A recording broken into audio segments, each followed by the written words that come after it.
Hi friends, welcome to Kavyanayana YouTube channel. ನಾನು ಸುಷ್ಮಾ. ಬನ್ನಿ, ಗರಿಯಾದ carrot masala dosa ಮನೆಯಲ್ಲೇ ಯಾವ ಥರ ಮಾಡೋದು ಅಂತ ಈಸಿಯಾಗಿ ತೋರಿಸ್ಕೊಡ್ತೀನಿ. ನೋಡಿ, ನಾನಿಲ್ಲಿ ರೇಷನ್ ಅಕ್ಕಿನ 1 ಗ್ಲಾಸಷ್ಟು ತಗೋತಾ ಇದ್ದೀನಿ, ಒಂದು ಬೌಲ್ಗೆ ಹಾಕೋತಾ ಇದ್ದೀನಿ. ಹಾಗೆ 1 ಟೇಬಲ್ ಸ್ಪೂನಷ್ಟು ಕಡಲೆಬೇಳೆನ ಹಾಕೋತಾ ಇದ್ದೀನಿ.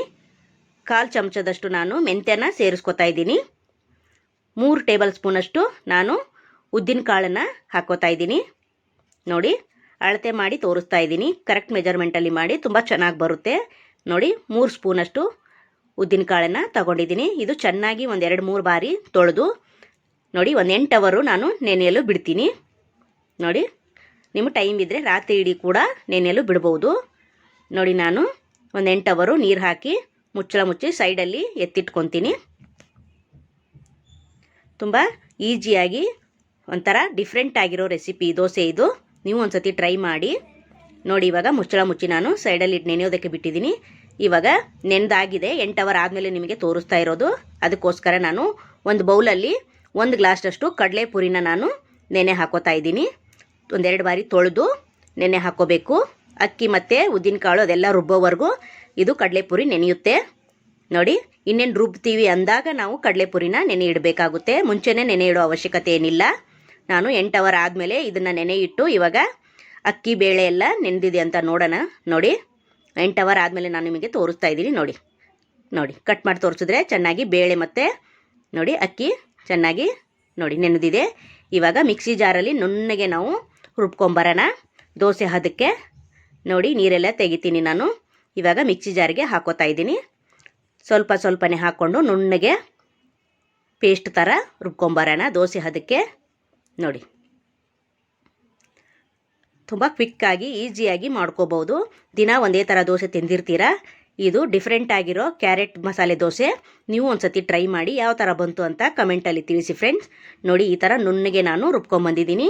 ನೋಡಿ, ಎಷ್ಟು ಫ್ಲಫಿಯಾಗಿ ಬಂದಿದೆ ನೋಡಿ ಹಿಟ್ಟು. ಅಷ್ಟು ಚೆನ್ನಾಗಿ ನಾವು ನೋಡಿ ಫೈನ್ ಪೇಸ್ಟ್ ಥರ ಮಾಡ್ಕೊಬರ್ಬೇಕು.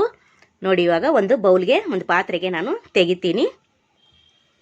ನೋಡಿ, ಎಷ್ಟು ನೈಸಾಗಿ ಬಂದಿದೆ ಅಂತ ನೀವೇನು ನೋಡಿ ಫ್ರೆಂಡ್ಸ್. ನೋಡಿ, ಸೂಪರ್ ಅಲ್ವಾ? ಇದೇ ಥರ ಎಲ್ಲ ನಾನು ರುಬ್ಕೊಂಡು ಇದೇ ಪಾತ್ರೆಗೆ ಸೇರಿಸ್ಕೊತೀನಿ. ಅಕ್ಕಿ ಮತ್ತು ಕಡಲೆಪುರಿನೂ ನೆನೆಸಿದ್ದೆ ಅಲ್ವಾ, ಅದನ್ನು ಕೂಡ ಲಾಸ್ಟಲ್ಲಿ ಸೇರಿಸ್ಕೊತೀನಿ. ನೋಡಿ, ನೀವು ಅವಲಕ್ಕಿ ಹಾಕಿರ್ತೀರಾ, ಹಾಗೆ ರಾತ್ರಿ ಉಳಿದಿರೋ ಅನ್ನ ಕೂಡ ಹಾಕಿರ್ತೀರ ರುಬ್ಬೋವಾಗ. ನಾನು ಕಡಲೆಪುರಿನ ಹಾಕಿ ತೋರಿಸ್ತಾ ಇದ್ದೀನಿ.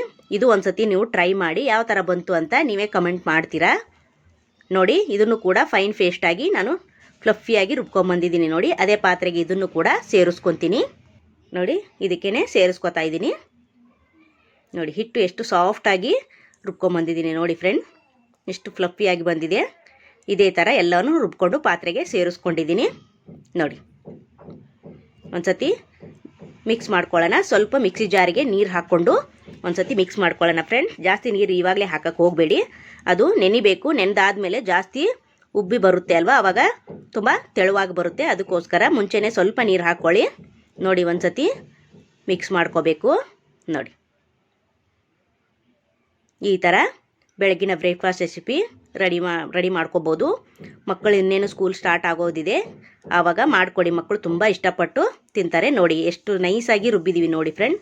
ಸ್ಪೂನಲ್ಲಿ ಈ ಥರ ಲೈನ್ ಮಾಡಿ ನೋಡಿದ್ರೆ ಈ ಥರ ಲೈನ್ ಬರಬೇಕು, ಅಂದರೆ ಕರೆಕ್ಟಾಗಿ ಮೆಜರ್ಮೆಂಟಲ್ಲಿ ಆಗಿದೆ ಅಂತ. ಇದನ್ನು ಮುಚ್ಚಳ ಮುಚ್ಚಿ ಸೈಡಲ್ಲಿ ಎತ್ತಿಟ್ಕೊಳ್ಳೋಣ. ಇವಾಗ ಇದಕ್ಕೆ ನಾವು ಮಸಾಲೆನ ಸೇರಿಸ್ಕೋಬೇಕು. ನೋಡಿ, ಮತ್ತೆ ಓಪನ್ ಮಾಡಿ ತೋರಿಸ್ತಾ ಇದ್ದೀನಿ.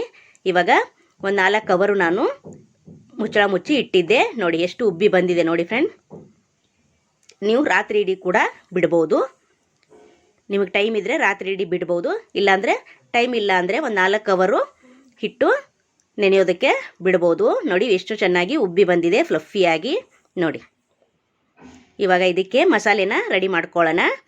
ನೋಡಿ, ಒಂದು ಮಿಕ್ಸಿ ಜಾರಿಗೆ ನಾನು ಒಂದು ಚಿಕ್ಕ ಸೈಜು 2 ಕ್ಯಾರೆಟನ್ನು ಚಿಕ್ಕದಾಗಿ ಕಟ್ ಮಾಡ್ಕೊಂಡಿದ್ದೀನಿ. ಒಂದು ಈರುಳ್ಳಿನ ಕಟ್ ಮಾಡ್ಕೊಂಡಿದ್ದೀನಿ. ಖಾರಕ್ಕೆ ಒಂದು 7 ಒಣಮೆಣಸಿನ್ಕಾಯಿ ತೊಗೊಂಡಿದ್ದೀನಿ. ಒಂದು 2 ಇಂಚಷ್ಟು ಶುಂಠಿನ ತೊಗೊಂಡಿದ್ದೀನಿ. ಇವಾಗ ಮಿಕ್ಸಿ ಜಾರಿಗೆ ಇದನ್ನೆಲ್ಲ ಹಾಕ್ಕೊಂಡು ನಾವು ರುಬ್ಕೊಂಬರೋಣ. ನುಣ್ಣಗೆ ಪೇಸ್ಟ್ ಥರ ರುಬ್ಕೊಂಬರಬೇಕು. ಸ್ವಲ್ಪ ನೀರು ಹಾಕಿ ನುಣ್ಣಗೆ ಪೇಸ್ಟ್ ಮಾಡ್ಕೊಂಬರೋಣ. ನೋಡಿ, ಫೈನ್ ಪೇಸ್ಟು ಮಾಡ್ಕೊಂಬರಬೇಕು. ಸ್ವಲ್ಪ ನೀರು ಹಾಕ್ಕೊತೀನಿ. ನೀರು ಹಾಕ್ಕೊಂಡು ಇದನ್ನು ರುಬ್ಕೊಂಡು ಬರ್ತೀನಿ. ಸ್ವಲ್ಪ ಕೂಡ ಹಾಗೆ ಉಳಿಬಾರ್ದು, ನುಣ್ಣಗೆ ಪೇಸ್ಟ್ ಆಗಬೇಕು. ನೋಡಿ ಯಾವ ಥರ ಅಂತ ತೋರಿಸ್ತೀನಿ ನೋಡಿ. ಎಷ್ಟು ನುಣ್ಣಗೆ ನಾನು ಪೇಸ್ಟ್ ಥರ ಮಾಡ್ಕೊಂಬಂದಿದ್ದೀನಿ. ಇವಾಗ ದೋಸೆ ಹಿಟ್ಟಿಗೆ ಇದನ್ನು ನಾನು ಸೇರಿಸ್ಕೊತೀನಿ ನೋಡಿ. ಮಸಾಲೆ ಎಲ್ಲ ಸೇರಿಸಿದ್ದಕ್ಕೆ ನಾನು ಮಸಾಲೆ ದೋಸೆ ಅಂತ ಹೇಳ್ತಾ ಇರೋದು.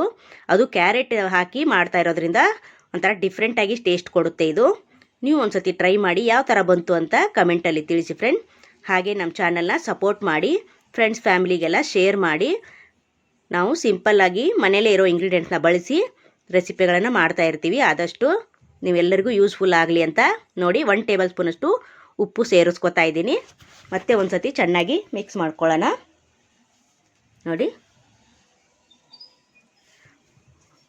ನೋಡಿ, ಯಾವಾಗಲೂ ಒಂದೇ ಥರ ದೋಸೆ ತಿಂದು ಬೇಜಾರಾಗಿರುತ್ತೆ. ಒಂಥರ ಡಿಫ್ರೆಂಟಾಗಿ ಮಾಡಿ ಒಂದು ಸತಿ ನಿಮಗೆ ಗೊತ್ತಾಗುತ್ತೆ. ರುಚಿ ಮಾತ್ರ ಅಷ್ಟು ಸೂಪರಾಗಿ ಬರುತ್ತೆ. ಇವಾಗ ತವೆ ಬಿಸಿಯಾಗಿದೆ, ದೋಸೆ ಹಾಕ್ಕೊಳ್ಳೋಣ ಬನ್ನಿ ನೋಡಿ. ತವೆಗೆ ಸ್ವಲ್ಪ ಈರುಳ್ಳಿನ ಉಜ್ಜಿ ಇಟ್ಟಿದ್ದೀನಿ. ಇವಾಗ ದೋಸೆ ಬ್ಯಾಟರ್ ಹಾಕ್ಕೊತೀನಿ ನಾನು ನೋಡಿ. 1 ಸ್ಪೂನಷ್ಟು, 1 ಸ್ಪೂನ್ ಅಂದರೆ 1 ಸಾಂಬಾರು ಸೌಟಷ್ಟು ನಾನು ಹಾಕ್ಕೊಂಡು ನೋಡಿ ಅಗಲ ಮಾಡ್ಕೊತಾ ಇದ್ದೀನಿ ನೋಡಿ. ತೆಳು ಬೇಕಾದರೆ ತುಂಬ ತೆಳುವಾಗೂ ಹಾಕೋಬೋದು, ದಪ್ಪ ಬೇಕಾದರೂ ಹಾಕೋಬೋದು. ಯಾವ ಥರ ಹಾಕೊಂಡ್ರೂ ಸೂಪರಾಗಿ ಎದ್ದೇಳುತ್ತೆ ದೋಸೆ ಮಾತ್ರ ನೋಡಿ. 1 ಟೇಬಲ್ ಸ್ಪೂನಷ್ಟು ಮೇಲೆ ಆಯಿಲ್ ಹಾಕೋತಾ ಇದ್ದೀನಿ ನೋಡಿ. ನೋಡಿ ಎಷ್ಟು ಈಸಿಯಾಗಿ ತವೆ ಬಿಟ್ಕೊಳ್ಳುತ್ತೆ ಅಂದರೆ ಸ್ವಲ್ಪ ಕೂಡ ತವೆಗೆ ಅಂಟಲ್ಲ ನೋಡಿ. ವಾವ್, ಸೂಪರ್ ಅಲ್ವಾ ನೋಡಿ. ಸೂಪರ್ ಕಲರ್ ನೋಡಿ ಎಷ್ಟು ಸಖತ್ತಾಗಿ ಕಾಣಿಸ್ತಾ ಇದೆ. ನಾವು ಯಾವ ಕಲರು ಹಾಕಿಲ್ಲ, ಏನೂ ಹಾಕಿಲ್ಲ, ಆದರೂ ಎಷ್ಟು ಮಸಾಲೆ ದೋಸೆ ಕಲರು ಸೂಪರಾಗಿ ಬಂದಿದೆ ನೋಡಿ ಫ್ರೆಂಡ್. ನೋಡಿ 2 ಕಡೆ ನಾವು ಚೆನ್ನಾಗಿ ಬೇಯಿಸ್ಕೋಬೇಕು ನೋಡಿ. ಫೋಲ್ಡ್ ಮಾಡ್ಕೋತಾ ಇದ್ದೀನಿ ನೋಡಿ. ವಾವ್, ಸೂಪರ್ ಅಲ್ವಾ. ಯಾವ ಹೋಟ್ಲ್ ದೋಸೆಗಿಂತ ಕಮ್ಮಿ ಇಲ್ಲ ನಮ್ಮ ದೋಸೆ ನೋಡಿ. ಪ್ಲೇಟ್ಗೆ ಸರ್ವ್ ಮಾಡಿ ಇಟ್ಕೊಂಡಿದ್ದೀನಿ ನಾನು. ಸೂಪರ್ ಅಲ್ವಾ, ಎಷ್ಟು ಕ್ರಿಸ್ಪಿಯಾಗಿ ನೋಡಿ, ಗರಿ ಗರಿಯಾಗಿ ಕಲರ್ಫುಲ್ಲಾಗಿ ದೋಸೆ ಬಂದಿದೆ ನೋಡಿ ಫ್ರೆಂಡ್ಸ್. ನೀವೇ ನೋಡಿ, ಸೂಪರ್. ಮಕ್ಳಿಗೆ ಮಾಡಿಕೊಡಿ, ತುಂಬ ಇಷ್ಟಪಟ್ಟು ತಿಂತಾರೆ ನೋಡಿ. ಸೂಪರ್ ನೋಡಿ. ವಾವ್, ಸಾಂಬಾರಲ್ಲಿ, ಚಟ್ನಿಲಿ, ಸಾಗುಲಿ ನಿಮ್ಗೆ ಯಾವ್ದು ಇಷ್ಟ ಆಗುತ್ತೋ ಅದರಲ್ಲಿ ತಿನ್ಬೋದು. ಸೂಪರಾಗಿರೋ ಕಾಂಬಿನೇಷನು ನೋಡಿ. ಒಂದಕ್ಕಿಂತ ಒಂದು ದೋಸೆ ಸಖತ್ತಾಗಿ ಬಂದಿದೆ ನೋಡಿ ಫ್ರೆಂಡ್.